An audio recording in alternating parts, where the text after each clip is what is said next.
السلام عليكم ورحمة الله وبركاته. في قناة يوميات أسماء عدلي. أسماء عدلي جاية النهاردة تعمل معاكم الكبدة الاسكندراني. تعملي الكبدة الاسكندراني دي لازم من واحدة اسكندرانية زيي. أنا بما إني اسكندرانية بعمل الكبدة على أصولها. عايزاكم تجربوا الطريقة دي. الطريقة دي هتعجبكم جدا وطعمها شهي في منتهى الروعة. طعمها حلو جدا. طبعا دي الكبدة أنا كنت متبلاها، حاطه لها الثوم بتاعها والملح وكل حاجة، بس طبعا انا بزود لها توم تاني، فلسه هوريكم الخطوه دي.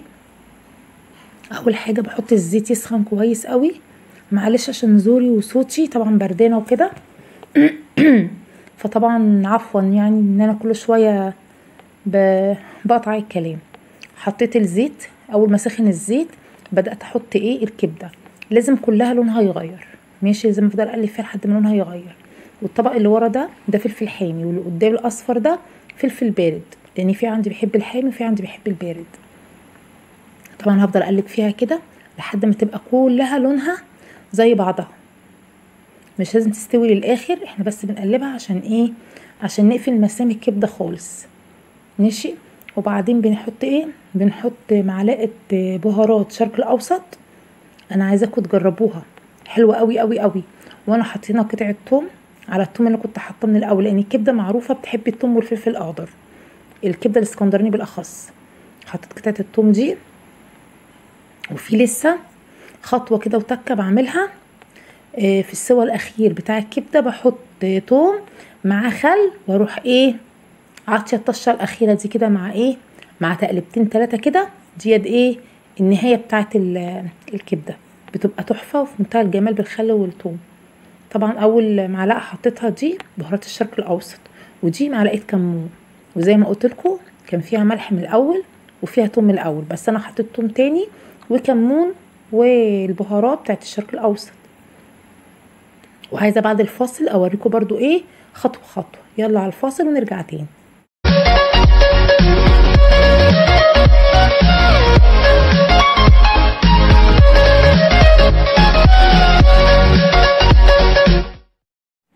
ورجعنا لكم طبعا بعد الفاصل.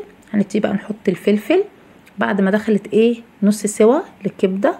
حاطين طبعا الفلفل البارد في الاول، وهنديها تقريبا كده حلوه محترمه.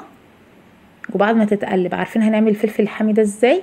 هناخد جزء من الكبده بعد ما نقلبها كويس بالفلفل، ناخد الجزء البارد ده نحطه في طبق، والجزء الثاني اللي محطوط في الطاسه هنحط عليه الفلفل الحامي. يبقى احنا كده راضينا الطرفين، اللي بياكل بارد واللي بياكل حامي، صح كده؟ طبعا هتفضلي تقلبي فيها لحد ما تستوي خالص، بيبان من شكل الفلفل بقى. عايزه اقول لكم فوائد الكبده مهمه جدا جدا جدا، مهمه. طبعا هي كلها حديد، دي نمره 1. يعني اي حد عنده الهيموجلوبين عنده واطي، اللي هو الحديد يعني، طبعا بيعلى كويس جدا من الكبده. طبعا وحاجات كتير جدا فيها حديد، يعني في بنجر وفي حاجات كتير، وبدنجان وسبانخ وحاجات كتير جدا. بس انا بقى عشان بعمل الكبده دلوقتي بقول لكم فوائدها عاليه جدا، والشوي كمان احلى واحلى. لاولادكم تعملها لهم، لا بجد في منتهى الجمال. الكبده سهله كمان، سهل العمايل وسهل الاكل للاطفال كمان بالاخص. كده خلاص انا بدات اقلبها كده كويس. وعايزه اوريكم التركه بتاعتي دي، مش اي حد بيعملها، اللي هي معلقه الثوم مع حبه الخل، وتروح حطاها كده في الاخر وتشم الريحه بقى. انا عايزه اقول لكم انا شميت الريحه دلوقتي وانا بعمل الدوبلاج او وانا بمنتج، حاسه الريحه طالعه، انا جوعت تاني. بجد كانت في منتهى الروعه. يعني شامين ريحتها يا بنات، ولا انا بس اللي شماها ولا يعني ريحتها مفحفحه اهي. اهي دي التكه بتاعتي دي بقى. انا عايزاكم كلكم تعملوا الطريقه دي، حبه خل صغيرين مع مع معلقه توم. هي عامل بقى تش، بس طبعا التش دي مش باينه خالص يعني. تقليبه بقى كده قمر. وبعدين انا باخد زي ما قلت لكم نص الكبده ده خلاص البارد، واخد الجزء التاني احط فيه بقى الفلفل الحامي، وتاكلوا بقى احلى كبده اسكندراني. طبعا انا قدمت معاها بطاطس وقدمت معاها مكرونه، بس ما حبيتش طبعا انزلهم في الفيديو، هو عشان انا الفيديو بتاعي للكبده بس. وطبعا قدمت الخس. لا بجد كانت في منتهى الجمال. دي طبعا البارده والتانية الحاميه.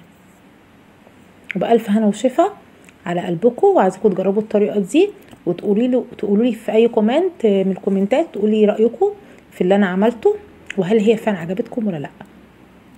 بجد طريقة فوق الممتازة.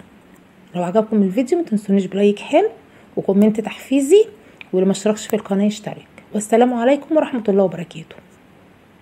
السلام عليكم. لا تنسوا الاعجاب بالفيديو والاشتراك في القناة تشجيعا لنا لنستمر بنشر المزيد إن شاء الله.